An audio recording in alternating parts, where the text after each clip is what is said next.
Hello, friends. Today we'll talk about a freight broker documentary from a veteran. Let's begin. They say if you put in 10,000 hours at something, you become an expert. Well, I've been a freight broker for 25 years. That's about 80,000 hours. So does that make me a master or a monster? Honestly, I don't even know how I've survived this long. But one thing I do know: perseverance, tenacity, and never quitting is the only reason I'm still standing. Now, whenever people ask me what I do, I tell them, I'm a freight broker. And they look at me like, what does that even mean? I usually want to say it's like the wild, wild west. Gunslingers, dogs eating dogs. But really, it's simple. My customers make a product and I get that product delivered to their customers. Sounds easy, right? Well, it's not. It's a high-stakes world filled with fraud, theft, corruption, and deception. Every year in the U.S., over $500 million in freight gets stolen. And the only way I've lasted is by being honest, reliable, and working with people I know and trust. The reality is, freight brokers are middlemen. We connect shippers who need stuff moved with carriers who have trucks and drivers to move it. And listen, let's clear up a common misconception. Brokers don't own trucks. We use carriers. There are thousands of carriers out there, and each one is different.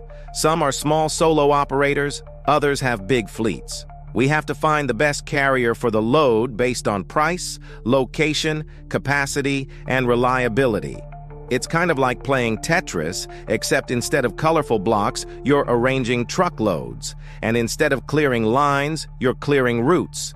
If you match the right truck to the right load, you might earn a little profit.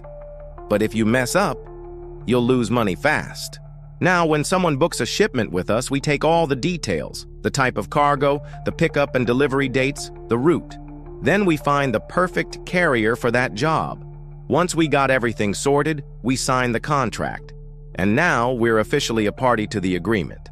At this point, we've already spent time and money tracking down the perfect carrier, so we can't afford any slip-ups.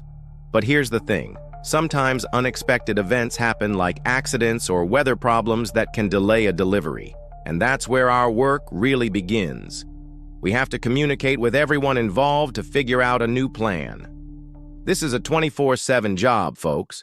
When something goes sideways, we're on the phone non-stop until we sort it out.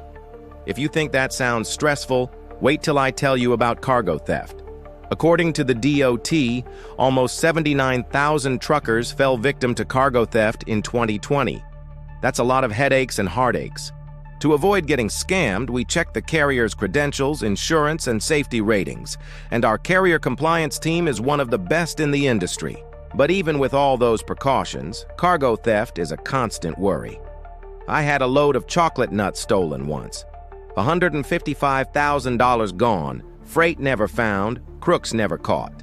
My customer went with them. Gone. In some cases, the carrier is the problem. They could damage the goods or deliver late because they took another load without telling us. In other cases, it's not personal. The driver could have an accident or face health issues while on the road. These things happen, and when they do, we step in to help. We work with the shipper to find a new carrier. And if the original carrier can't make it to the delivery spot, we pay to bring the shipment in.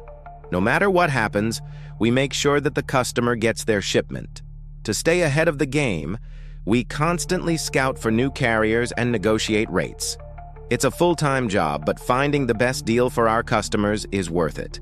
However, we're not just looking for the cheapest rate. Safety and reliability are equally important. We won't sacrifice quality for a few extra bucks. Our customers rely on us to get their products delivered safely and on time. If we mess up, they'll take their business elsewhere. And with the competition so fierce in this industry, losing a client is like losing a limb. Here's the truth. This industry is brutal. Margins are razor thin.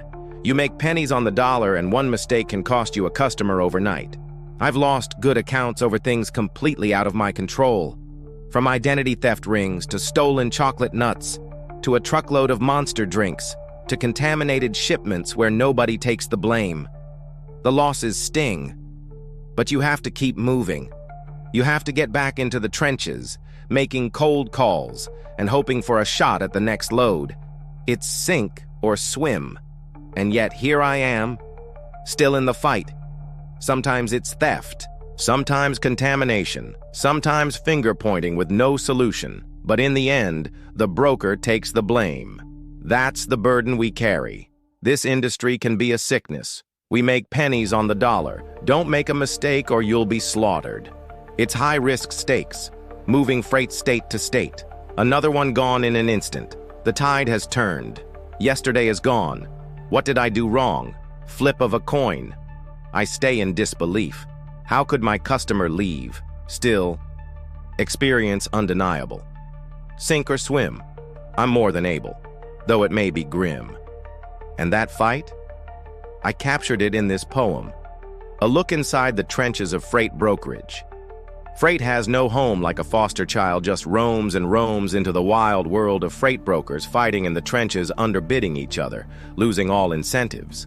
There is no loyalty anymore. Lowest bid wins the war. Lower margins create lower yield. Might as well work in a dungeon or a field. We charge a bargain, double the workload. It's a bumpy road. And listen, if you think this industry is all sunshine and rainbows, you're in for a rude awakening. Being a freight broker is like walking a tightrope without a net. You have to balance the needs of both parties and keep them happy. It's a constant juggling act, and one wrong move can send everything crashing down. The margin for error is paper thin. Imagine this, it's 100 degrees outside and you're delivering a load of perishable goods, like produce or meat. The clock is ticking and the delivery is running late. Suddenly, the unthinkable happens. The cargo starts spoiling because the AC unit in the reefer is acting up. You have to act fast and find a solution before the entire shipment is ruined. It's high-pressure situations like these that test your skills as a freight broker. You have to think on your feet, make tough decisions, and keep calm under pressure.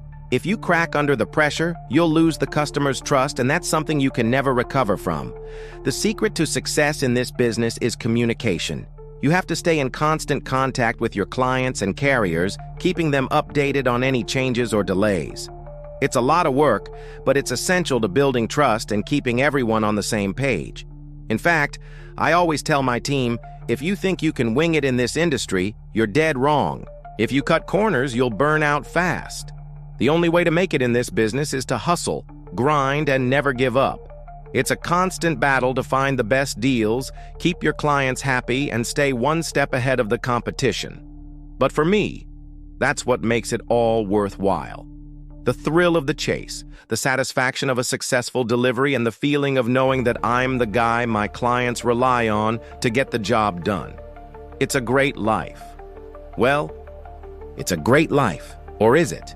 All I know is I would have made a hell of a stockbroker. Well, that's my story. And I recently was interviewed by a freight company, so if you want to see who I really am, I'll leave the link in the description. I hope it gave you some insight into what it's like to be a freight broker. Now, I want to hear from you. What do you think about this industry? Do you have any questions or comments? Leave them below. Also, if you enjoyed this video, please like and subscribe so you don't miss any of my future videos. Thanks for watching. I'll catch you next time. Happy freight hunting and good luck.